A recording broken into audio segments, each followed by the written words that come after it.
Estonia வான்பரப்பில் 3 ரஷ்ய போர் விமானங்கள் அத்துமீறி நுழைந்ததாகவும் அதை நேட்டோ படைகள் இடைமறித்ததாகவும் தகவல்கள் வெளியாகியிருக்கு.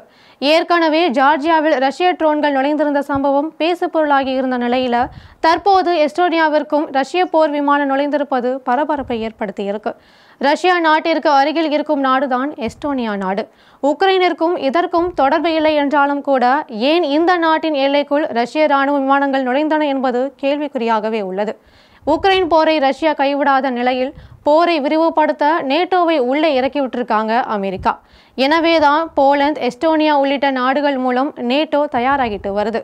போர் விமானங்களின் அத்துமீறலை எஸ்டோனியா வெளியுறவு அமைச்சகம் மற்றும் நேட்டோ செய்தி தொடர்பாளர் உறுதிப்படுத்தியிருக்காங்க. ரஷ்ய விமானங்கள் இறுதியில் தப்பி ஓட வேண்டிய கட்டாயம் ஏற்பட்டது என்று எஸ்டோனிய பிரதமர் கிறிசன் மிக்கல் கூறியிருக்காரு. ரஷ்ய விமானங்களுக்கு எதிராக நேட்டோ எடுத்த நடவடிக்கையை அந்த அமைப்பின் பொதுச் செயலாளர் மார்க் ரூட்டே பாராட்டியிருக்கார். நேட்டோவின் பதிலடி நடவடிக்கை அனுமதியின்றி எஸ்டோனியா வான்பரப்பில் நுழைந்த 3 MiG-31 ரக விமானங்கள் சுமார் 12 நிமிடங்கள் எல்லைக்குள் சுற்றி கொண்டிருந்ததா அந்நாட்டு உள்துறை அமைச்சகம் தெரிவிச்சிருக்கு. நேட்டோவின் ஈஸ்டர் சென்ட்ரி நடவடிக்கையின் கீழ் எஸ்டோனியாவில் நிறுத்தப்பட்டுள்ள இத்தாலிய F-35 விமானங்கள் ஸ்வீடன் மற்றும் பின்லாந்து விமானங்களுடன் இணைந்து இந்த அத்துமீறலுக்கு பதிலடி கொடுத்ததாக நேட்டோ கூட்டுப்படைகளின் தலைமையகம் உறுதிப்படுத்தியிருக்கு. இந்த விவகாரத்தை கண்டிக்கும் வகையில் எஸ்டோனிய வெளியுறவு அமைச்சகம் ரஷ்யாவின் தூதரை வரவழைத்து தன்னுடைய அதிருப்தியை தெரிவிச்சிருக்காங்க. இந்த சம்பவம் நடந்து சில மணி நேரங்களில் போலந்தின் எல்லையிலும் ரஷ்ய போர் விமானங்கள் அத்துமீறி நுழைந்ததாக குற்றச்சாட்டுகள் எழுந்திருக்கு.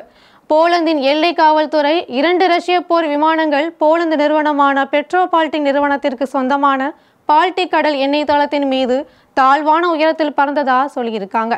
இந்த அத்துமீறலை முற்றிலும் ஏற்றுக்கொள்ள முடியாதது என்று அந்நாட்டு பிரதமர் மிக்கல் தெரிவிச்சிருக்காரு. ஐரோப்பிய நாடுகளில் தொடர்ந்து ரஷ்யா அத்துமீறலில் ஈடுபட்டு வரும் இந்த சமயத்தில் வடக்கு அட்லாண்டிக் கவுன்சில் அடுத்த வார தொடக்கத்தில் இந்த விவகாரத்தை விரிவாக விவாதிக்கக்கூடும் என்று நேட்டோ தரப்புல சொல்லப்பட்டிருக்கு. குறிப்பாக நேட்டோ அமைப்பின் பிரிவு 4ஐ பயன்படுத்துவது தொடர்பாக விவாதங்கள் எழலாம்னு சொல்லப்படுது.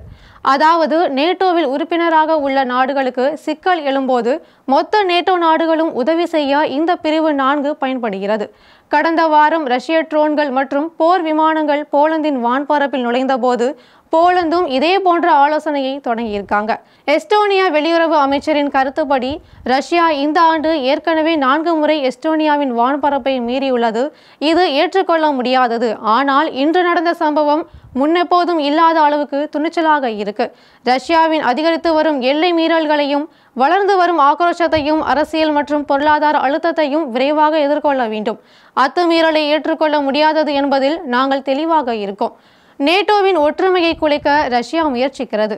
ஆனால் அவை அதற்கு நேர்மாறான விளைவையே பெறுகின்றன என்று எஸ்டோனியா வெளியுறவு அமைச்சர் மார்க்கஸ் சாவ்னா கூறியிருக்கார்.